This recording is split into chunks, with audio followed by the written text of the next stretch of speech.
is that we cannot change people. Well, what do we mean by that? Well, let's look at 1 Corinthians chapter 3 and verse 6. No matter how hard we work in the ministry, us personally cannot change people. And we had this at a recent Watchtower. Turn to 1 Corinthians chapter 3 and verse 6. Where he said, I planted, Apollos watered, but God kept making it grow. Yes, we can sow the seeds and we can water. And if we do the very best we can, we work hard at it, even if it's in our minds, doesn't seem like it's paying off. It's important that we understand that we cannot change the person. Only who can. The end of verse 6 is, but God kept making it grow. So our ministry is not determined by how much interest there are. The way we work at our ministry, it doesn't matter how they respond. Of course, that's joyous. But we do it because we love Jehovah and we have great concern for those in our territory. Even if it may appear that nobody is interested. But because of our heartfelt feeling and love for them, we do the best that they can. Now it's true, remember we cannot change people, but there is one thing that we can do. We can work to understand them. Why are they apathetic? Why do they feel this way? Is it us personally? No, it's not the case. So why are they apathetic? Well, we can reason on this. How do we feel working secularly in this system of things? How much joy do we really experience in the system of things based on secular things? Very little. In fact, most of the days that we work, we come home, we're tired, we're worn out.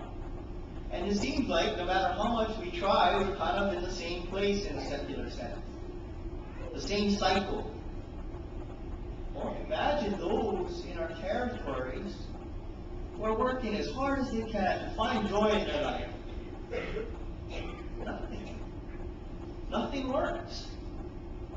So in their minds, it could be that they're apathetic because there's nothing else for them to do. They've tried everything. And so now here, maybe one of Jehovah's Witnesses come to their house with good news, and we know it works, but they don't. See, they don't understand it.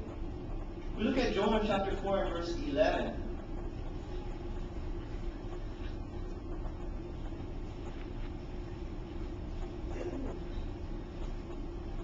And it kind of explains the reason why they don't understand, or they might not be responsive. We look at Jonah chapter 4 and verse 11.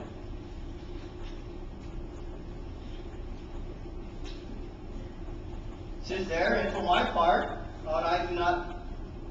Okay, let's start again. And for my part, ought I not to feel sorry for Nineveh, the great city, in which there exist more than 120,000 men who do not know at all, know the difference between their right hand and their left, besides many domestic animals? So you notice it says, they don't know their right from their left. Now what does that mean? Does that mean they're mentally challenged? No. Because they were a people. But yet, what did he mean?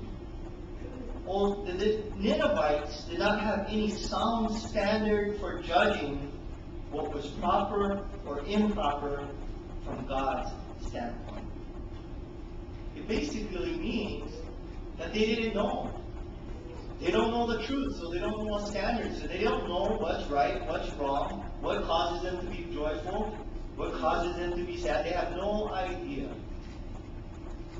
And so that's the basic reason why people may be apathetic. They just don't know. So should that cause us to shrink back or to slow down? No. We can take courage that there are still people who need to hear this good news. So we may not be able to change them, but we can try to understand them. And so in time, if we do our part, see, Jehovah will change them. He will cause their hearts to grow. So work to understanding those in our territory. Now the second point, or a specific area in which causes discernment, is that of health issues. Now health issues and physical limitations is a perfect opportunity for Satan to discourage us. Why? What does he do? He tries to get us to feel that what we do is worthless. See, we might think, especially for those who had good health, and then as the years went by, went to bad health, well, as we look back at our field ministry, our meetings, our activity, we cannot do the same things that we did before. And so Satan uses this as an opportunist to discourage us. Well, what reason do we have to be courageous? Well, to help us to understand this a little bit is to see things or see our activity as Jehovah does.